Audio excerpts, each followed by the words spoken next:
India, land of mystery, is the 7th largest landmass and 2nd most populated nation in the world.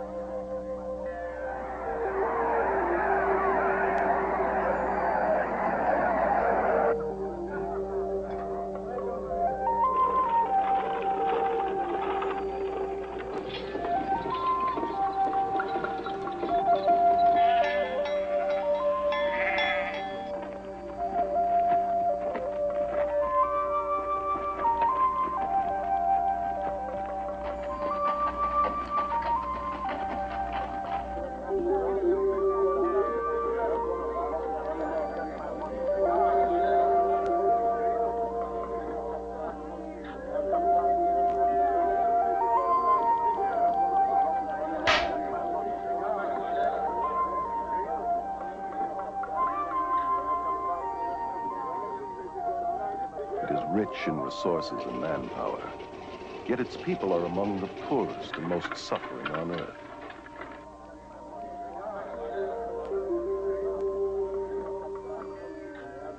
Millions of Indians suffer from malnutrition, disease, and poverty. The people are apathetic because their religion has taught them to be detached observers, disregarding the agonizing lifestyle which imprisons them.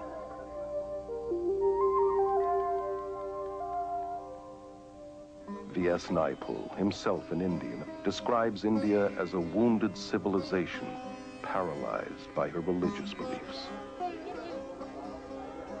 This complex and contradictory religion, known as Hinduism, promotes the worship of enlightened godmen called gurus.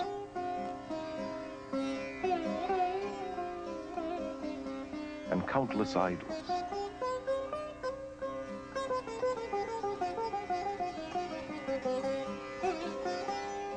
It deifies both nature and femaleness, and believes Mother Goddess to be the original deity. She is worshipped in many forms, as Mother India, venerated in the shape of her map, as Mother Earth, reverenced in the cow, whose urine is even seen as sacred. In Goddess Kali, the goddess of death and destruction, who demands to be pacified with blood sacrifices. And in Holy Mother Ganges, the largest river in India.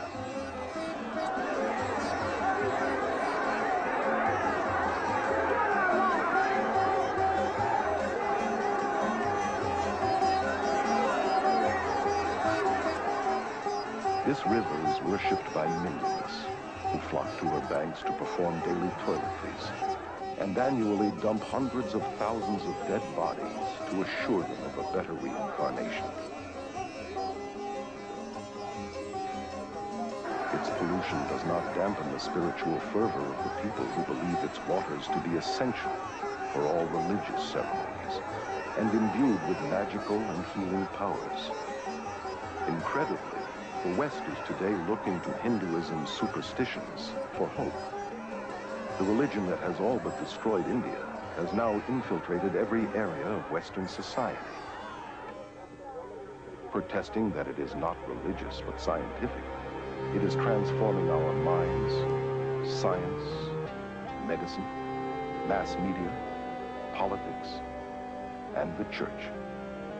Hinduism is most seductive when it wears the mask of Christian terminology, and has shockingly managed to disguise itself as the latest Christian thought.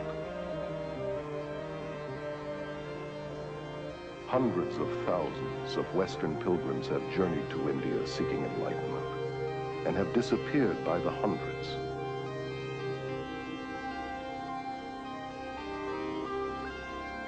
All too often they are destroyed by the madness and perversion of the very gurus they have worshipped and looked to for salvation.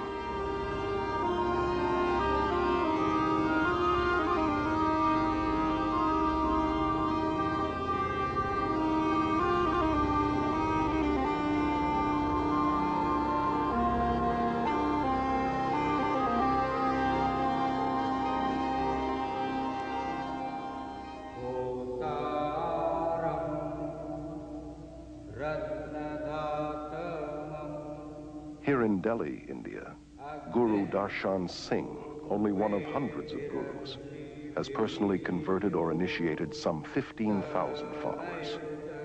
He explains that it is the job of the guru to groom his disciples into the shortest path to salvation.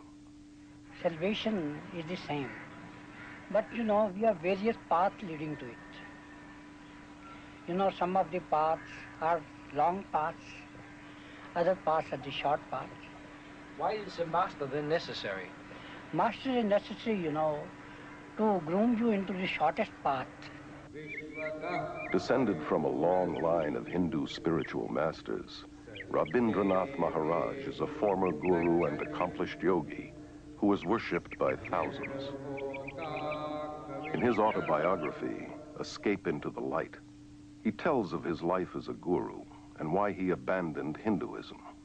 The Hindu needed to be near his guru. The Hindu needed to consult his guru. He eventually saw his guru as the only means to salvation.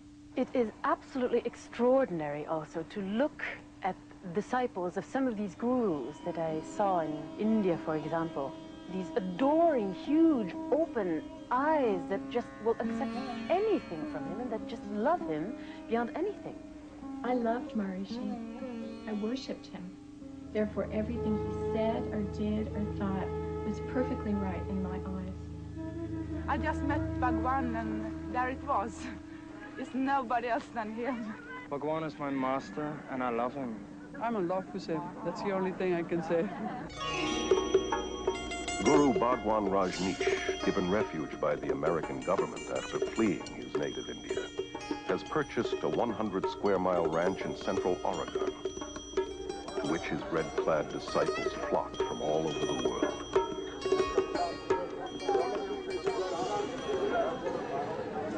Whose astonishing title literally means highest spiritual teacher, Lord of the universe, honorable sir and king.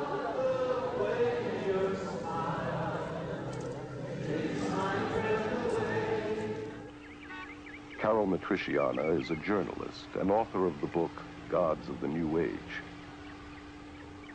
Born and raised in India, she moved to London in 1973, where she became one of England's leading authorities on new religious movements. During the various celebrations in Oregon, Rajneesh comes out in one of his Rolls Royces 2 or 3 times a day and is worshipped, literally adored by his thousands of Western followers. It is so saddening to see their devotion for a mere human being who considers himself God, and their submission to his spiritual rules, like wearing his picture around their neck continually, or wearing various shades of red always, or changing their names to Indian ones. His spokeswoman and right-hand lady, Sheila Silverman, tries to explain the attraction and magnetism of her master. He is something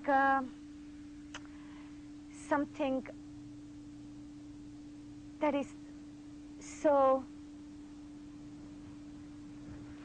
I have no words. It